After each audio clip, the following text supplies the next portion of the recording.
playing with your lightsaber. My name is Johnny Wu. I'm a filmmaker, director, martial artist, and we're honored to have great people here to talk about it. We are helping them to guide you if you need to practice with us. So just Nick Mohbad to take over. Okay, hi everybody. How you all doing today? Good. So, Johnny had asked me to do this panel. I should say for starters, I am a filmmaker from the area, and many moons ago, Matt Thomas over here came to me with an idea to make a Star Wars fan film called Star Wars The Rise of Ren. It's on YouTube right now, where I got to play Kylo Ren. And let's just say I had no clue what I was doing. And when Johnny came to me about a panel today regarding lightsaber safety, there was nobody better that I could have brought on board other than Matt Thomas and Albert Hare. Let them introduce themselves. I'm Albert Hare. Let's see, when I got brought onto the project, it was as the fight choreographer. I have 18 years of martial arts experience, 3 black belts in Taekwondo, Jiu-Jitsu, and Kempo. And I spent 4 years in the Army as a military police officer and a level 3 combatives certified trainer. So that's what I brought to them, was how to fight and how to make it real, even if it might not always look real. I'm Matt Thomas. I am the co-writer on the film and the initial story developer, I guess. This idea kind of like formed a week after Nick and I saw Force Awakens in theaters, and it was a 2-3 year process to mix and match, figure things out. A lot of the budget, not surprisingly, went to the lightsabers, and we kind of just rolled with it and went along and had a really fun and exciting journey. Some bumps along the way, but overall, good. Nobody got hurt. Yeah, nobody got hurt. So, We have more stories about lightsabers though. Why are we using it? and we also have Jason and Keith over here. They're going to also be helping us with the lightsaber safety aspects of it. So just let you guys know, we all know something about fighting. Yes, except for me. I'm just With gonna. us, except for Nick.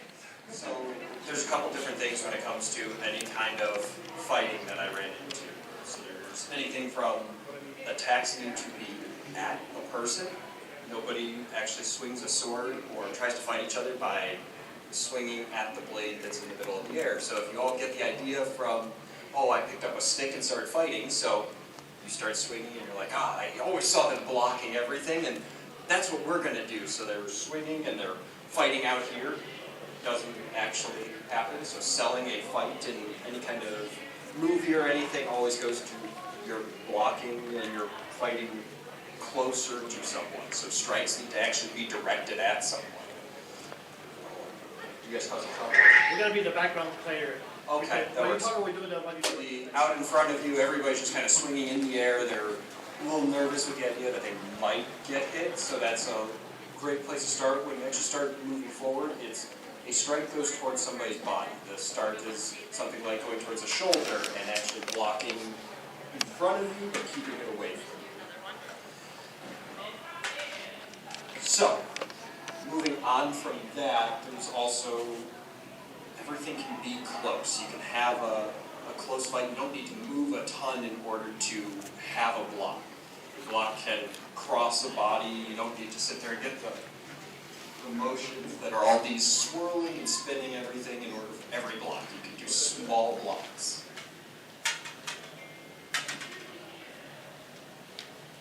What else would you like me to share, Mr. Champion of the People?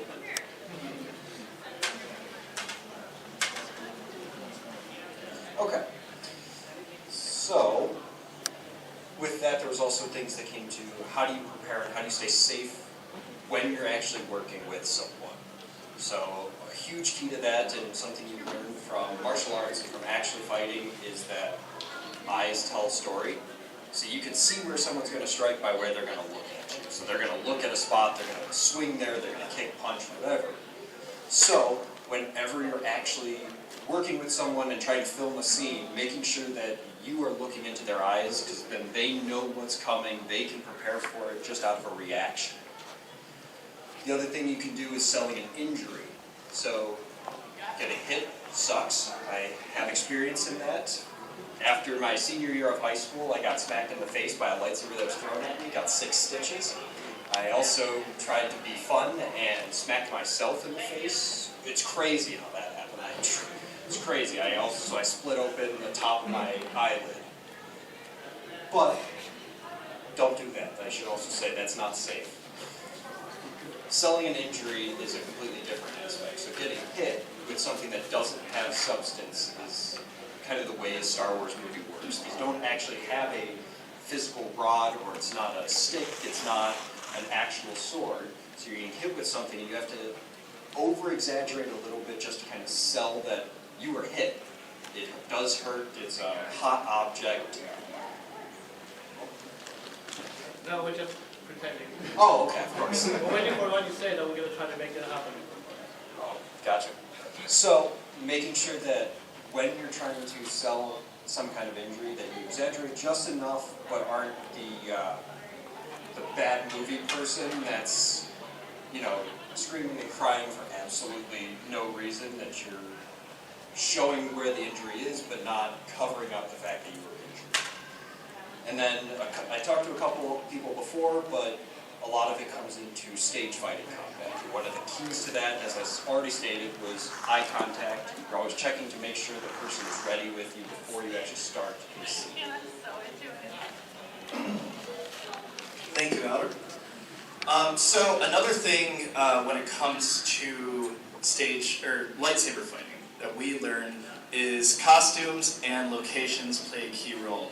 Johnny always has a medic on set when it comes to filming stunts and stuff like that. And that is going to always keep everybody safe. If something is to happen, if people were there for our fight sequence talk earlier, we talked about how we were this close to injury on the set. But again, we always have a medic with us in order to be there if something does go wrong, or at least somebody with enough experience. When it comes to locations, always do a check beforehand. I mean, we filmed Rise of Ren mostly in the metro parks, whether we should have been or not necessarily, I don't know. Everything was perfectly legal. And like I said, obviously we weren't doing anything to destroy it. We were around, but we were always checking to make sure that the location was clear, people could move around and not trip, because you're running into branches. I mean, personally, when it comes to Star Wars, the beauty of and magic of everything that comes down to it is the location. So if you want to make everything look real, just make sure that it's safe. Costume-wise, Matt did a lot of the costume design. We ran into issues with capes. Kylo Ren wore a cape. This is just one of those things of capes. Edna Mode says no capes. She's right to a certain degree. Sometimes you need them to help sell a scene. But there were a couple times where Nick almost hit himself in the head or tripped, or multiple injuries inflicted to himself just because of what he had to wear. I'm also. A klutz. Yeah. But also something along with the locations, is sometimes you will change the choreography a little bit based on location. And Albert and I worked on that sometimes together, where there's one scene from when we were just filming a teaser where a buddy ended up trying to do a cool little kickflip kind of deal off of what would you call it? Off of a fence, and ended up tripping and nearly tearing his ACL. So there's that. I won the fight though. Yeah. But he was fine. He was a little banged up. No surgery needed or anything. But later on, we had him do, what was it, a kickflip off of a tree? Yeah. Yeah, he did a kickflip off a tree, and that was something based off of where we were located, where we decided to film. We're like, what can we use this for? So it's not just standing there. And he's like, well, I think I could do this. So we tried it and we rehearsed it for about a good half hour or so before we actually started filming. So sometimes you got to be a little bit willing to change things, but also make sure you're being safe about it. And another thing, bloopers are fun, right? I mean, like, we all like to laugh. Sometimes we all like to laugh at ourselves. And having something like that there, knowing that something like that might happen, is kind of just an easy thing to be thinking about. If something happens, please join us, absolutely. If something does happen, that's on camera, you may So fast. Roll it as fast and there's nothing. I put it like this. If something happens, That would just be if you were to use something like an actual katana. You do top hand up high, bottom hand down low towards the pommel of whatever weapon you have. It gives a lot of range of movement, so that way you can block low, you can block high, and you can easily bring it in to guard yourself really close. As I mentioned before, you don't need a ton of movement. A block can be something as simple as you're shifting right and left, and it easily blocks a weapon and I smack myself. It does happen, it doesn't hurt that much. What else would you like? You can do Basic motion, and then we can get people out to the stage. And then Awesome. So, simple strikes are usually aimed a little bit higher to start because people are comfortable with them. I'm going to break them. So, a simple strike is easily to spots their shoulders. So they're easy motions that you can... there we go. You can easily have motions that are above the center of the chest, so you go for shoulders, and you can have blocks that are there. You can also, for down low, same kind of motion, that you're coming down. And they're simple strikes, so it's 4 corners. So you have top of the chest and each leg. Don't hit in the knees. If you're working with friends or if you're doing anything, you're practicing a lot, rehearse it, especially if you're trying to put it on film. You should spend about 4 times as much time practicing and rehearsing what you're doing as you do actually filming it. And that's an underestimate. So, all those different motions are up high and down low. Easy practice movements are just going over, and all you're doing without anybody is high, low. That's the basic start to getting it. And then you can get into the more fancy stuff that you get from all of your movies, all of your spinning. And that's all just fun stuff. Doesn't necessarily add value. No, it looks really cool and it shows up so great on screen. I mean, as for the Kylo Ren lightsaber, never ended up making it into the films for a duel. But just understand, every lightsaber is different. Every single hilt. Oh my gosh, I'm burning my hand. Every single hilt is going to be different. Take for example, things like this are a little bit easier to be able to move around with. Grips are all sorts of different lengths and stuff like that. Take for example, Matt has his over there where the grip is very easy. Albert's on the other hand is a lot longer. So always just kind of be aware of what you're filming with. It just makes things simple. Gloves are a great thing. There are sometimes sharp edges on pieces of metal. They do cut you, they do nick you. Those are not always fun, but they don't all have those sharp edges, so make sure it's one that you cover. Ready, Keith? He's hungry. Saber's growling. So, yeah, everybody just kind of pay attention to Albert when it comes down to the fight choreography section. Okay, so first off, anybody that doesn't have one, take a couple of steps back because we want to make sure people do not get hit. Make sure you have space that's all around you. I would say go Saberly. Put your saber out just. It's okay if the sabers hit each other. It's not okay if you guys hit each other. Excellent. All right. So, first thing you can do, depending on your saber, take a hand, put it close to the top. Don't put it on the blade. That does not work. And put the other hand close to the bottom. Now, if you are a right-handed person, take your left foot and step back. Good. So this foot should face towards a wall if you are facing the same direction I am, or it should face just opposite of you, so perpendicular to you. Alright, so the first one is up top. So you swing up, then you can switch sides. So spin slightly over your head. So it's a slow motion over your head, up top. Then, same motion, over the head, circular, down. Same one, down. Very good. So those are your first 4 strikes that can also be blocks. If you bring it back up, so a ready position is usually right in front of you.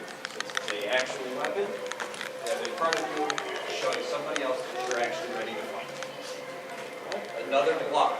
You can take both hands, just slide your arms over. Slide over in the opposite direction, you have your upwards block. Coming down, same idea. Over, over. One of those will be less comfortable for you, and it's towards your dominant side. So if you're a right-handed person, it'll be towards that side. It's going to be less comfortable, but to push something off and not hit you. Good things. Okay? So we're going to do the top strikes. So 1, 2, bottom, 3, 4. Very good. So if you guys can pair up with somebody, we should have enough.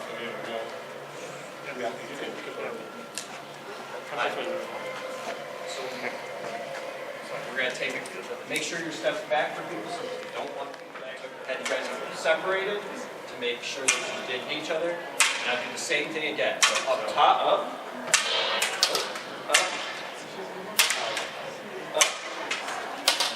up, down, and down.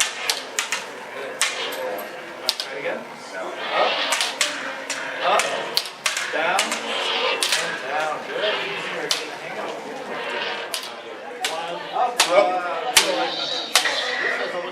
Right, so I'm gonna do this. 1, slow motion for this. 3, 4. I'm gonna go deep. So you do it like that. So you block it this way. Okay.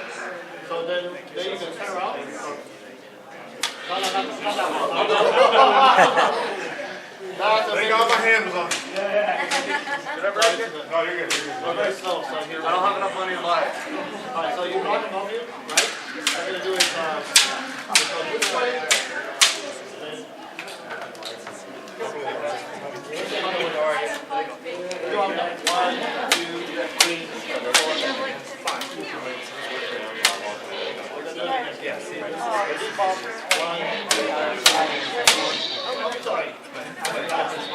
So when you block, don't block this way, block closer to you. It's very important to do that. The reason why it's very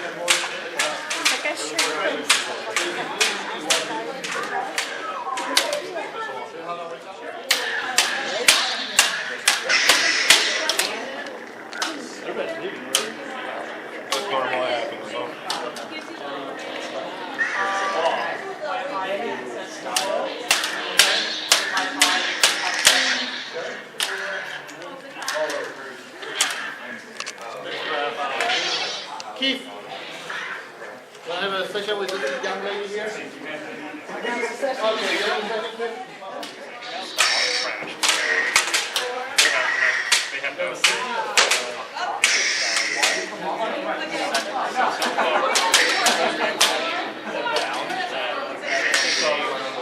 He always was a he was cooking. So he comes in and learns everything. And the dojo hates it. Yeah, tries to keep him out of it. So